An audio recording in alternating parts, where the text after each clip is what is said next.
Well, good evening, good morning, good afternoon, whenever you're watching this program, and welcome to another scintillating episode of Porch Talk.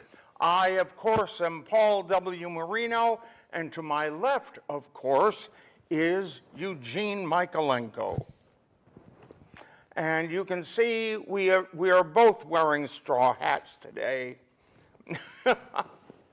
Have to see how long I can last with mine. Joanne, would you please put the photo in front of us?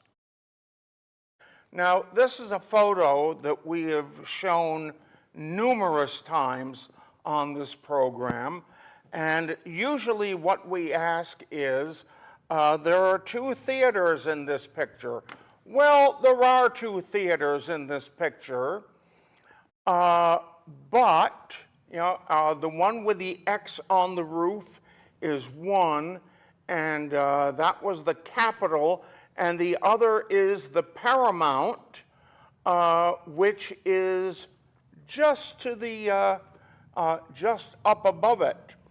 But you will also notice that there is a long, narrow building there in between.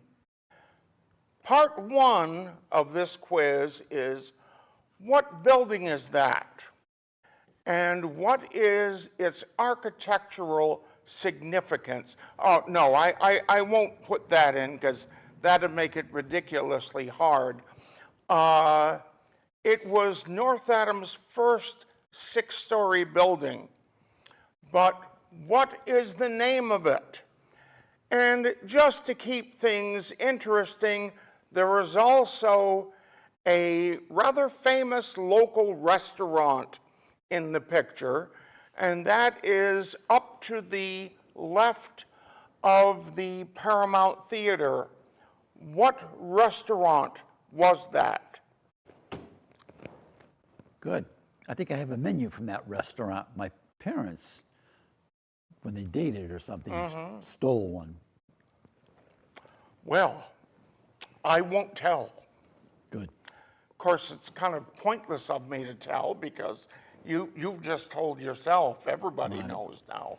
And they can't be punished now anyhow, so. That's right. The owner is no longer with us either. So we are going to look at the last chapter of Eugene's History of Adams.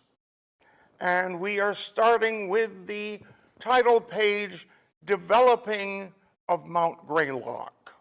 The quest for a new economy in the post-industrial era. All right. I should have reviewed this. Here they are building Mount Greylock Tower. So it was first proposed in 1929, and it was proposed as a war memorial to the boys of the Great War, World War I. And it wasn't completed until 1933. There was a certain amount of money proposed for it, and of course, it came up short from the project, half short. They needed an additional amount. And Theodore Plunkett, son of one of the W.B. Plunkett, probably the big Plunkett man, head of Berkshire Cotton Manufacturing Company, got himself elected state senator. He wasn't a very good businessman, but he was a good politician. And he, according to the governor of Massachusetts at the dedication ceremony, he buttonholed every single legislator in the legislation, the general court, senator and representative, and asked them to approve the bill, and he got it through. Yeah, we need more people like him. Now, you see those two trucks, I believe they're, I don't know why I know this, but I believe they're Dodges, and they were bought at Brewer Perkins in North Adams. And you can see the load. They are carrying these huge granite blocks. If you ever wondered how they got those granite blocks to the top of the mountain, that's it. And then next to it is a huge derrick, I'm sure, with a crane on it to actually put them into place.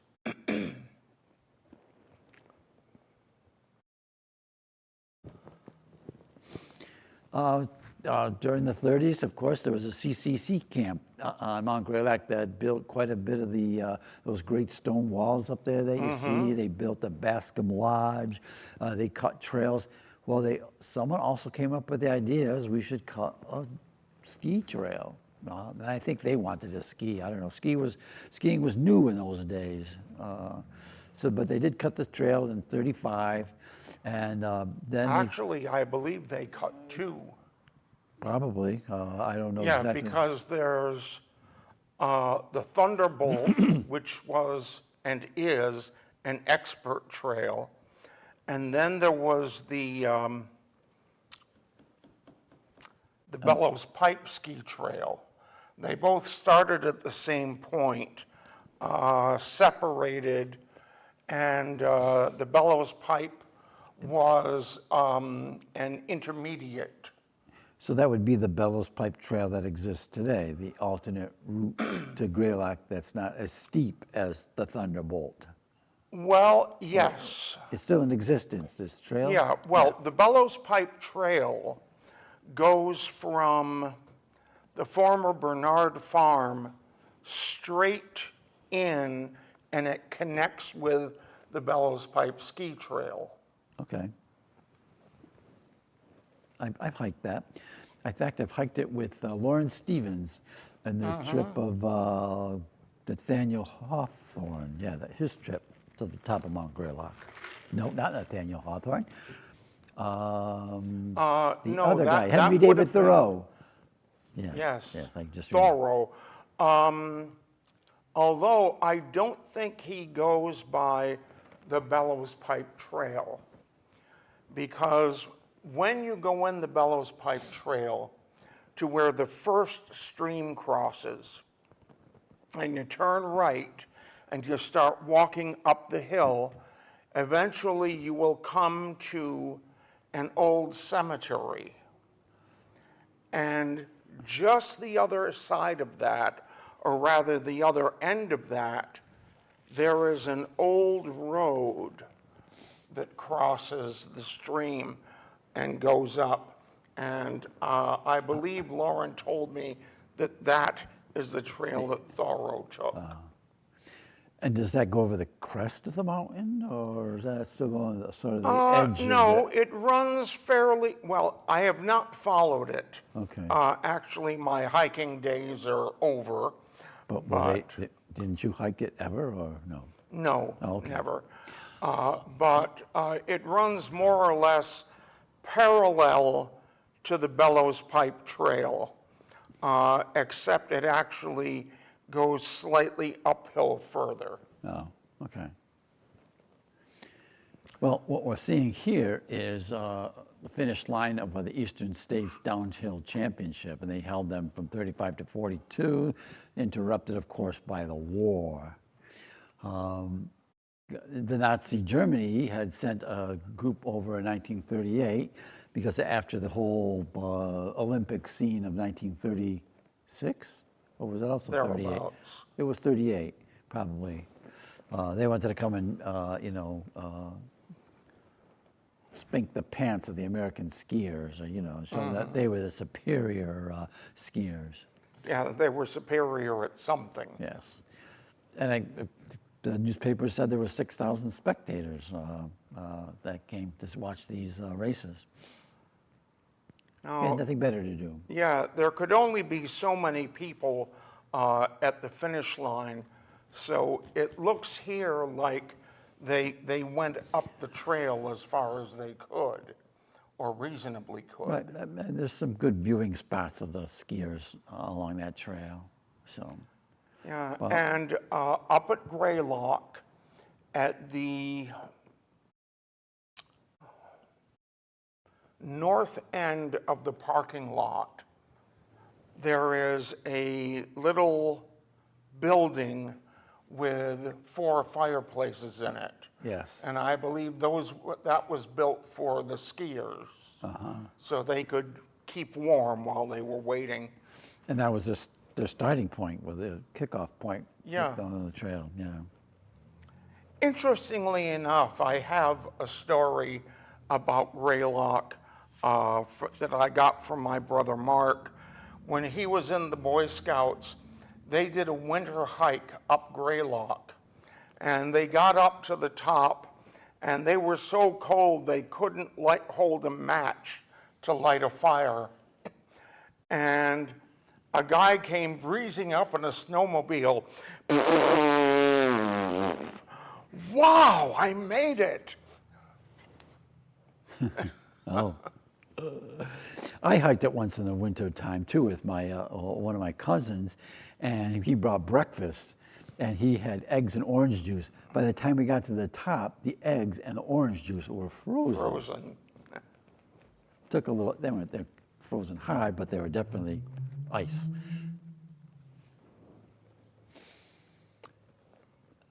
The tramway was proposed really early, like in the late 40s. I'm not sure, I got here 53, but when it actually got the legislation and the funding to promote it, I forgot who was on that committee. It was like Silvio Conti was involved, and Mervyn Weinberg, and I'm trying to think of who was involved from North Adams, but because there were people from North Adams involved in that. And great, here's a town report of Adams on the right of 1961 with their fantasy of gondolas going up the face of Greylock and skiing down the side of it, which of course never happened. Yeah, it's a shame though, because that would have been busy winter and summer. Right. Well, of course, these winters, very early in the winter and then not at all. Yeah. But the tramway would be a good way to get to the top of the mountain, and they wouldn't have to maintain those two roads. And they would be more environmentally friendly, I think, but people probably thought it would be unsightly to see the wires going up at the towers to support them. But yeah, the radio tower, TV tower isn't unsightly. But people need their TV. That's right.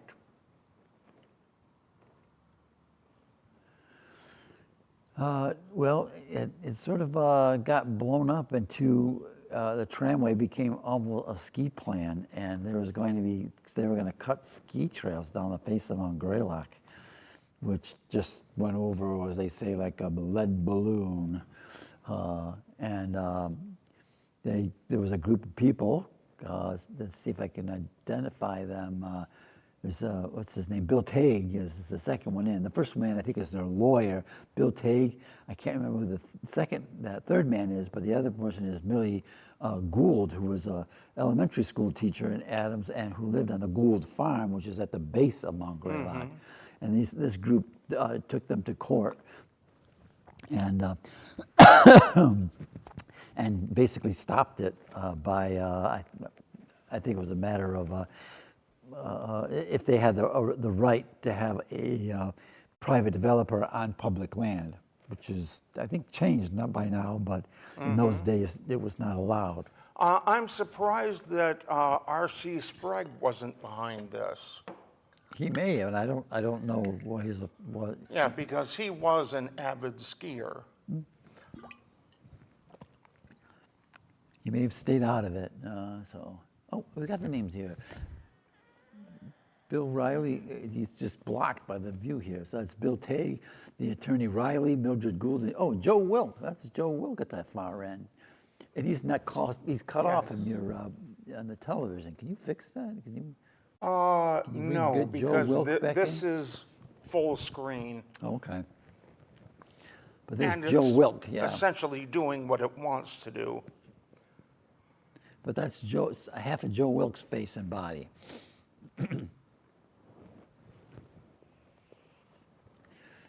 And if you can see this, you can. They were going to put a motel where, that's where Gould Farm is. That probably bothered Millie Gould that she didn't want a motel in her neighborhood. Yeah, is she still alive? Oh God, no. She was old back then in 1966. Because she had lifetime use of the property. What property? The farm? The farm, yes. Oh, probably, yeah. I mean, her niece was still alive.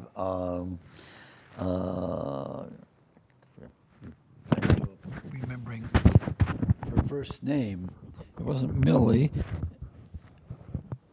Margie Gould, and Margie Gould lived there for a long time. And when she died, that's when they sold the property to the people who own it now.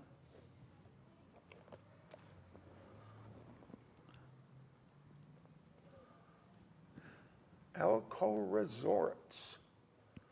They bought all the farms at the base of Mount Greylock in the 1970s, one by one. Except for Yeski's. And Gould, the Gould farm they did not buy. And the Gould farm is still in private hands, while there are little islands surrounded by the state land. A lot of old farms. So there was like 5 farms right in that one little area. The Gould farm, and then the last people that owned it was the Picard farm, which is the highest farm, highest up the mountain. And then Wojtaszek, so I guess Wojtuszek rather, who later on sold it to Foisy, and Foisy is the one who sold it to Elko. And then I can't see. Oh, I guess Teal Farm isn't out here. And then Cordana's farm, which be sold to Rubizon.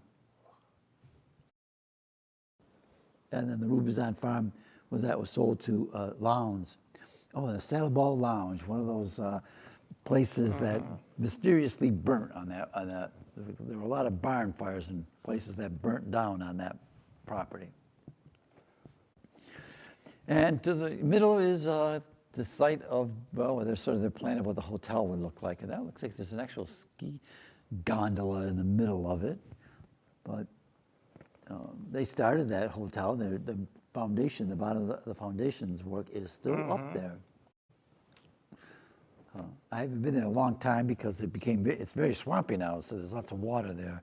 And I think there's even beaver dams there now where this hotel was going to be. And the portion that you can't see is one of those ski lifts that's still there. Yeah. Yeah, I've seen one of those. I've seen a couple of those. 5.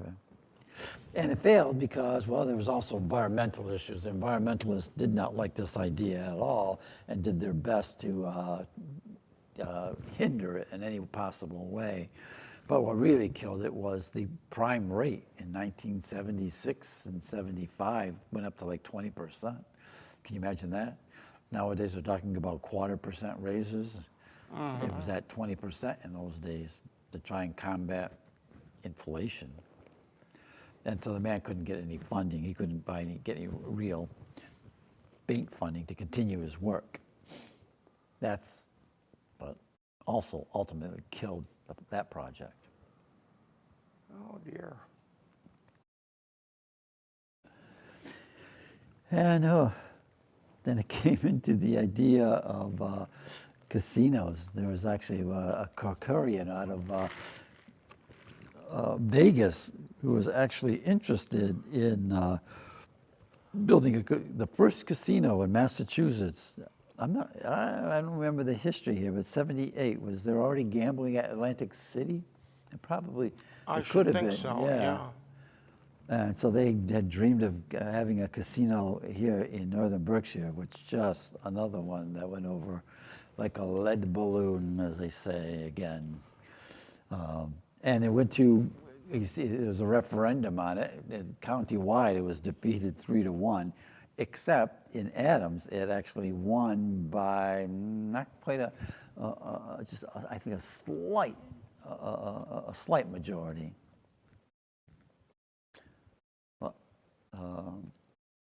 I can't see a casino think of in this area. Yeah. The traffic would be outrageous. They'd have to build additional roads. I mean, because look at how Mohegan and all those other places and how they're so active, and so many people need to gamble and love to gamble. So. Yeah, I remember seeing all the cars coming out of the Pownell Racetrack. Yeah, those were the days. when it was horse racing. That and the drive-in movie theater was always in, but I guess the racetrack definitely attracted more people.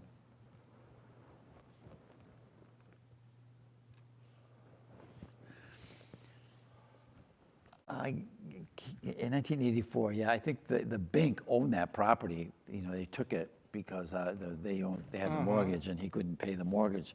And at that period of time between 76, 77, when it went dead to 84, the place was completely abandoned, and anybody and everybody just ruled there. There was, boy, the Jeepsters and the dirt bikes tore up hills. There was places up there that were called Mud Hill, basically because of the kids having fun with their Jeeps driving up the side of the mountain. But then the Heritage Greylock, I think, was one of those that was somehow the state got control of the whole place. I don't know that whole process. That the town of Adams somehow lost out and the state controlled it, and they decided to come up with a developer. And they tried to get a developer to take care, and this was the first one of theirs, of the government-sponsored one. And they show a little village there, but the village, I think, was supposed to be on the West Mountain Road side. And that open space that was there, it's now a big birch orchard. But it was. Some people have made the claim that the guys who took it over, who run the proposal, were only after the money. They didn't care to actually finish the project. They just were going to use the money, take it what they could, and show that they were doing something, and still take the profits. And there's also the question of, a little bit of even corruption. if they did build it, what would happen to the downtown? Who knows? You can speculate. I mean, this village, yeah. Yeah, well, one of the things that people in North Adams don't like about Masmoka is they're taking business away from the downtown and moving it in there.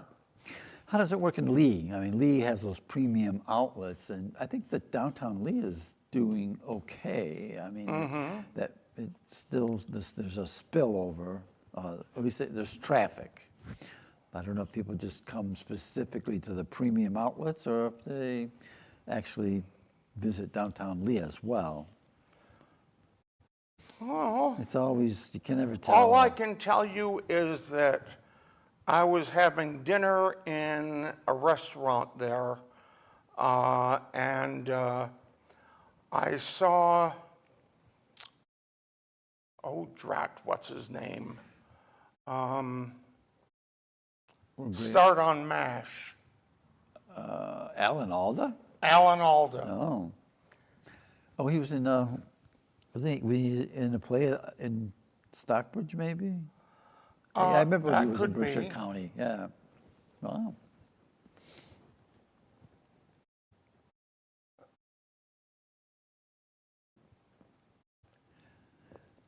Well, the project, the 1984 one failed, of course. And they brought in another guy, and I can't remember what these people were called. Eliminated the ski trails. And it also, I believe, did they still have a golf course? Because I know the I golf remember they were courses- planning a golf course. Well, the first project, the Elko, definitely was a golf course, is in there. But then, the more and more people thought about it, they thought the Elko actually had laid out a golf course, and there were people using it. But there's definitely an environmental bias against golf courses since they use so many chemicals and they just make the land look goofy. But there's definitely there was a group of people who did not want a golf course there. And this one was going to have a couple of villages. There was going to be more development, and none of that was ever going to go past. People did not want all those buildings and houses up there. And it was Jane Swift who had to pull the plug in 2001. She was governor at the time and had to make that decision to shut it down.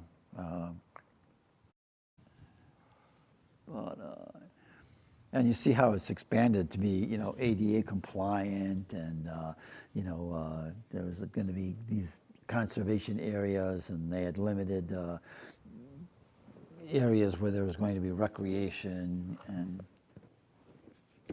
slowly they were trying to adapt to making the thing more environmentally viable.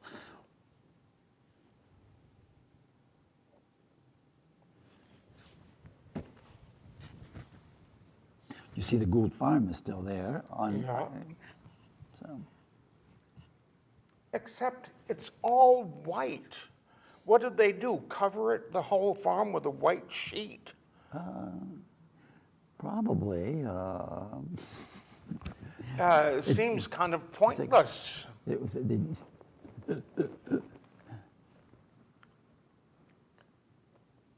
Well, let's see the next slide.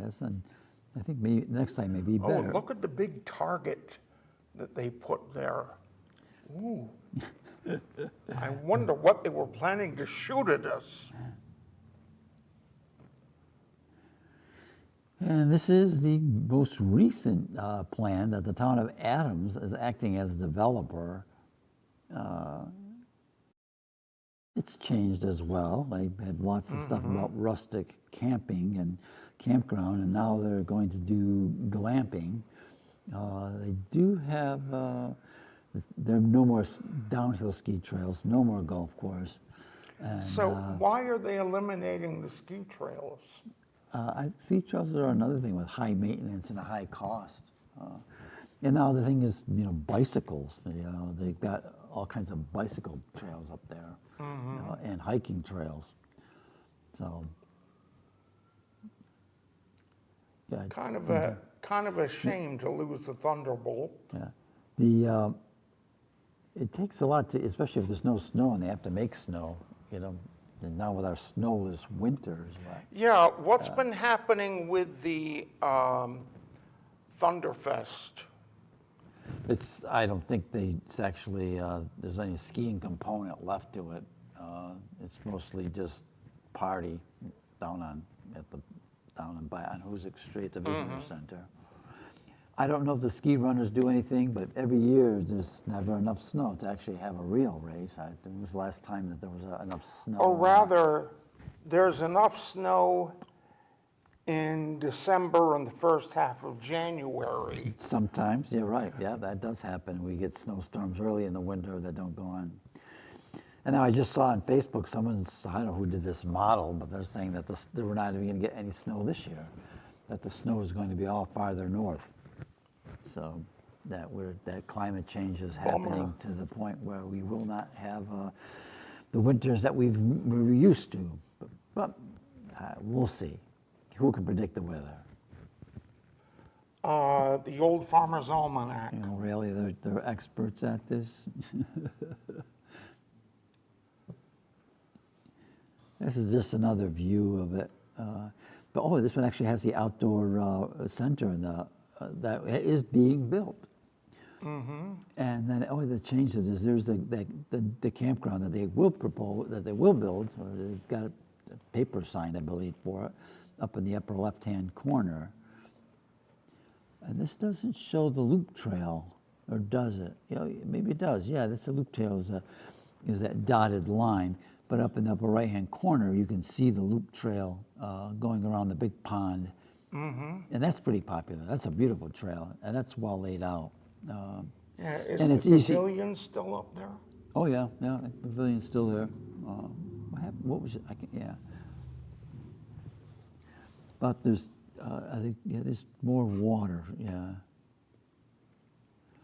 And they're hoping for a conference center, too, farther down, as things build out, and the amphitheater, make it a performance space. We'll see where it goes. Amen to that. Here's hoping it's successful. Here's the Gray Lake Center as it's almost finished, and I believe it's going to be opening in September or October. I have it presently under construction, but yeah, it's still there. And then there's the glamping. This photo caused lots of controversy among the bird people because they maintain that there's many birds die at the hands of these mirror walls. Mm-hmm. So they definitely changed that to something more, less bird murdering.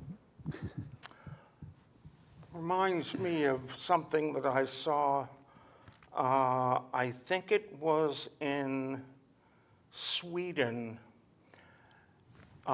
They built a public restroom with two-way glass. And it's the two-way glass all around. So if you look at it from the outside, you're looking at a mirror. Uh-huh. But from the inside, you're seeing everybody out there. This is the Swedes did this? I think it was Sweden, yeah. Interesting. And here's the end of this presentation. And I guess the next photo is of a shark fin. All right.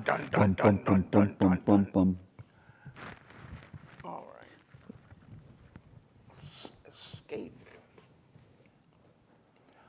All right, and we still have about 25 minutes. Yep. So, what do you want to talk about for 25 minutes? The weather? No.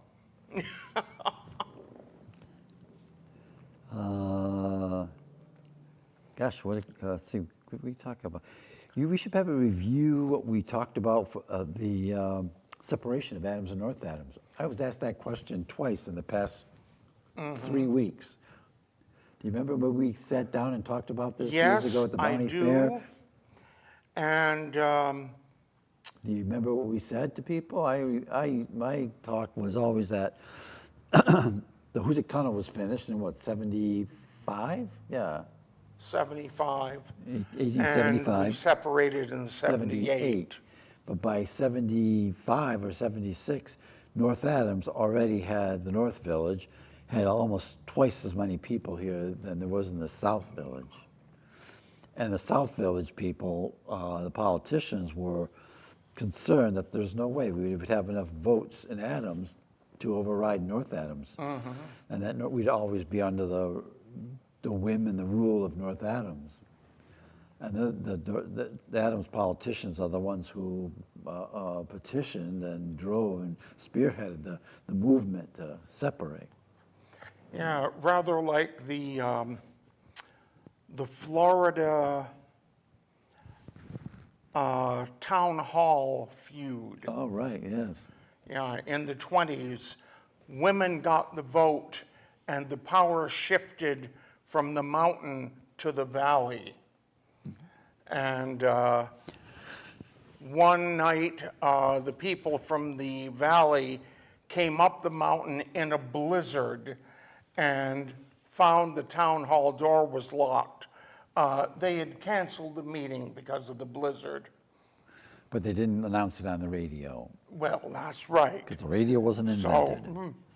So the village in the valley petitioned the state and got permission to move the town hall down there. And then the people up on the mountain wanted it back. And it got so ornery on both sides that eventually the state legislator told them, okay, you can have 2 town halls, one on the mountain and one in the valley.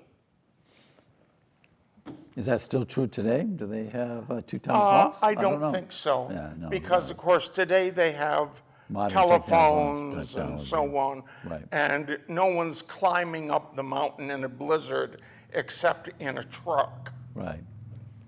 chains on their tires. There was division between North Adams, the North Village, and the South Village as early as 1826, because there was no real place set for them to hold a town meeting, I believe. And so it was always alternating between the two villages. Well, I forgot what complicated things, and there was originally a petition to separate then. But the compromise was they built a meeting house, and that meeting house is still in existence. It's a salt box down by Racine's, where people buy their vegetables. There's a salt box down there, and that's where the town meeting used to be held. And I'm not sure for how long that lasted, because as the towns grew, the town meeting would have gotten bigger, and then they started, I think, back to the situation. I'm surprised they between the two didn't build towns. something in the middle. It's technically in the middle. It's right up near the North Adams Yeah, Adams that's line. true. So, but it is closer to Adams Population Center than it is closer to the North Adams Population Center. There's all that space in between. Yeah, and once they had the trolley, it would have been a lot easier to get down and get back. forth. But the division it was headed by a man named Isaac Collins. He spearheaded the movement here in Adams. And Excuse me, where? in Adams, North Adams. What? Yeah, we're in North Adams right now. Oh, that's right. You said here in Adams. Oh, I was speaking of the old mother town, Adams. all both right. as one town. I can just picture the town wearing a shawl. Oh, hello, dear. Have you come down for the town meeting? It's right in here. There's cookies and milk on the kitchen table. And Isaac Collins was the one who went back and forth to Boston and performed, appeared before the legislature arguing his point. And he came back to Adams, South Adams, and asked them for a reimbursement for his traveling expenses, and the town meeting would give it to him. He got back at him, well, not back at him, but he now at his gravestone. He's got this obelisk gravestone in the Maple Street Cemetery, and he wrote right on it that he was responsible for making the separation of the North and South Village. I don't have a picture of that, but it's right when you come into Maple Street Cemetery. So. Yeah, it'd be great if we did. Yeah. Well, while we're on the subject, I want to do something that I probably shouldn't do. And that is point out the activities of a certain artist who occasionally sends out diatribes. For instance, he did one that in 1878, Houghton and Plunkett decided to divide the towns between them. Plunkett was going to rule Adams, and Houghton was going to rule North Adams. And in 1878, neither one of them had the kind of power that could bring that across. But I'm especially annoyed at this particular artist because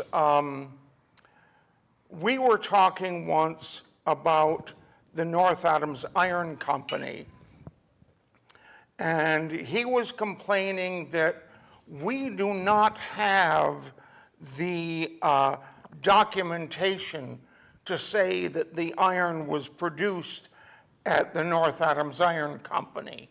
The iron that was used on the ironclad, on the Monitor. And then he came out with one of his diatribes and said that certain people are saying that the North Adams Iron Company produced the iron plates for the Monitor project. Nothing could be further from the truth. All they produced there was pig iron. Well, I'm the only person that I'm aware of that was telling people that some of the iron used to armor the Monitor came from North Adams. And always told people, we just produced pig iron here. You know, it got shipped over to Troy, where it was melted down and rolled into plates. And in fact, I've since met with the curator at it's the Hudson Mohawk Industrial Gateway. It's an industrial museum. They have 2 of the plates left over from the Monitor project. Really? Yes. And here's the thing. North Adams produced some of the iron, some of the pig iron. Richmond Iron Works produced some of the pig iron. Ironville, New York, which is way up near Paradox, produced some of the pig iron, and they produced some of their own. And what they would do is they would take X amount from North Adams, X amount from Richmond, X amount from Ironville, X amount from their own store, and put them into a bucket, a ladle, and that was heated up, and they could remove more of the impurities than the local furnaces could. And then that was what was poured out and rolled into plates. Now, here's the really cool thing. I asked, may I touch one of the plates? And he said, feel free.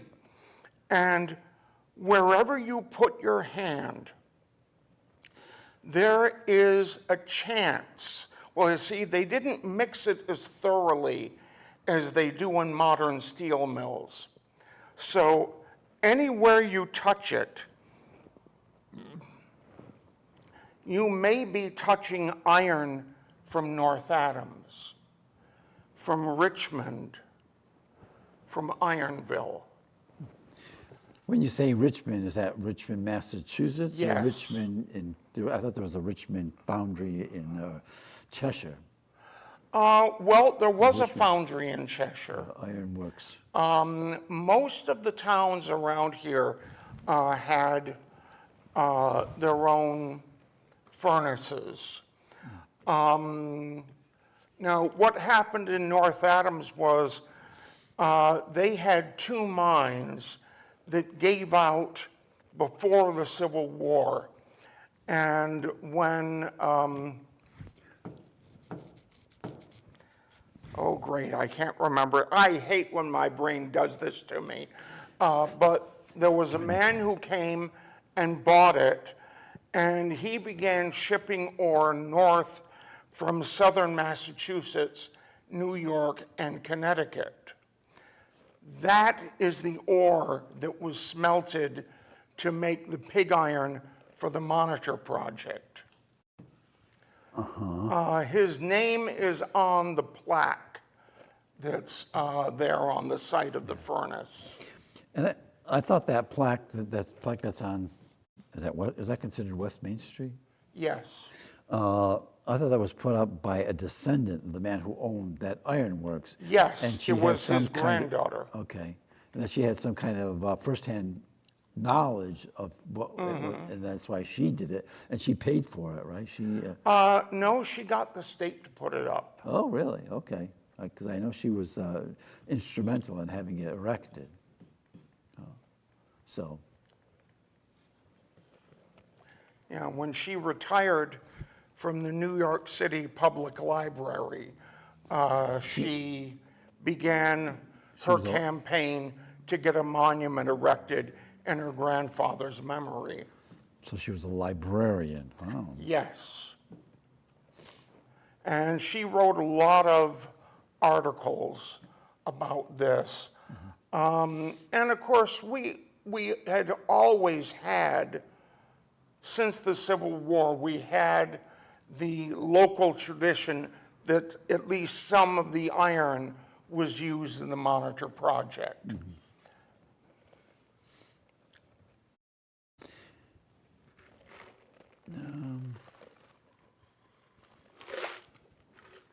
Do you know anything about Will Durant, who was born in North Adams? Yes, and I know which house he was born Oh, in. really? Yeah. Yeah, it Where- was up above a rock quarry that you can still see when you go on the street there. It comes up from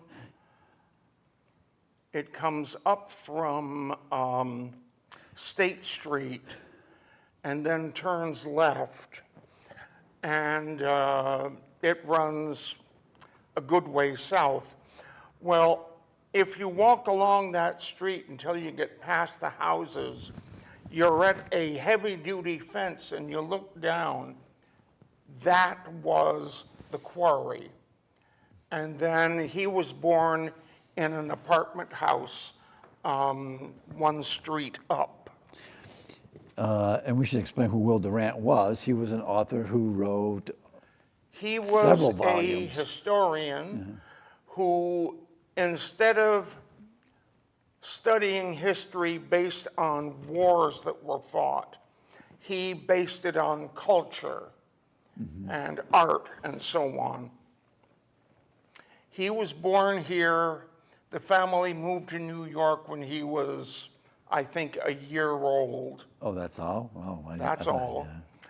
Yeah. But in his autobiography that he and his wife wrote, he starts off by saying, I was born in North Adams, Massachusetts. And his parents were French Canadian? Were they? Yes, I believe so. And then there is the naughty thing that he did. He was, I think, about 25 when he married his wife. And she went to the Justice of the Peace on roller skates. She was that young. Oh. But they stayed married until his death. I had a history teacher in high school who pushed his books, his series. I don't know how many he published of them. 8 of them at least, I think, of all different eras Yeah, of more history. than that, history. because he was still publishing when he died. And did you have to read the Boys of Bob's Hill books? We didn't know anything about that when we were in school. I didn't know about that until I joined the Historical Society and they told me about that. Do you know, let's see, what do you call it? When, remember the Iranian hostage situation in 1979, 1980? And people would write letters to those people who were stuck in the embassies. Well, the 2 Daly sisters, you remember them? Mary and her sister, I don't remember her sister's name. It'll come to me. They wrote them. They wrote the oldest member of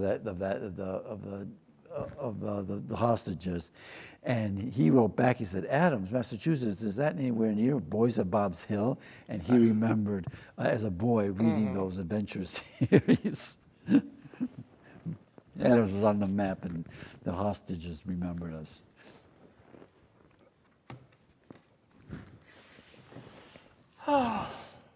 We have 8.5 minutes.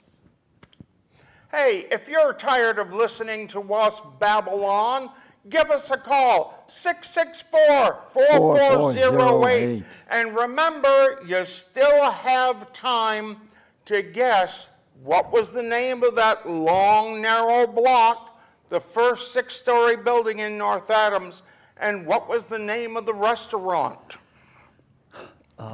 Or should we just give in and, Talk about old downtown North Adams. yeah, Where, 6-story, where did it front? Is that on Marshall Street? Is that? no. that- Put the photo in front of us, please, Joanne. There we go. This is Main Street that's on the right. Then what's on the And- top? That's Holden Street. And on the left, that is Center Street. Oh, okay, I got it. I'm oriented now. All right, so there's got to be at least one building that's still there. That Blackington block is still on Holden Street, and that must be it. Yeah. They just Well, painted it white. the 2-story building that you see over here on the right top, that's still there. That is the Empire Oh, boy, Building. Right, okay, where Ron Minuto's. In 1912, the original Empire Theater, well, the Wilson House Hotel that occupied that corner burned. And it took with it the Empire Theater and the building, the 6-story building in front of it. It gutted it. And people who remember that building today will remember it as a 4-story building, because then the day after the fire, the Sullivan brothers, who had owned the hotel and built the theater, decided to rebuild. And so they used 3 existing walls for the Paramount, which, well, it was renamed the Empire, and then it was later purchased by Paramount Publix. And the building in front is the Empire Building, because it was the entrance to the Empire Theater. Now, we're down to about 5 minutes. So the building in front that I say started out as North Adams' first 6-story building and became a 4-story building, that was the Sullivan Block, built by the Sullivan brothers. And the restaurant that you see up in the corner there, just past the Paramount Theater, that was Florini's Italian Garden. It was a popular spot. People. Yes, I remember my indeed. parents talking about it. So, how many Sullivan brothers were there? I think it was, there were 5 of them. Wow. And they all got into real estate. And while some of them married, none produced any children. So as they died off, their sister Florence came into ownership of all of their buildings. Wow. So it was not just the Sullivan Block and the Capitol Theater. She also owned most of the south side of Main Street. And she never married. That's right. Wow. Interesting family. Now, are they buried in Hillside or Southview? Yes, no, they are in the hillside, and it's worth going over to see their lot. Their lot is supported by 2 huge stone walls. And when I say huge, they're these huge stone blocks. I don't know if they have pins holding them in place, but there's areas to provide for weeping so that the water can get out. And they had a concrete bench put there someone knocked it over, and I have not seen it put to rights again. But the family monument has a long base, and in the middle of that, there is a skyscraper design. Skyscraper. Yeah, well, it's apart from the bas relief of the angel, it looks like a it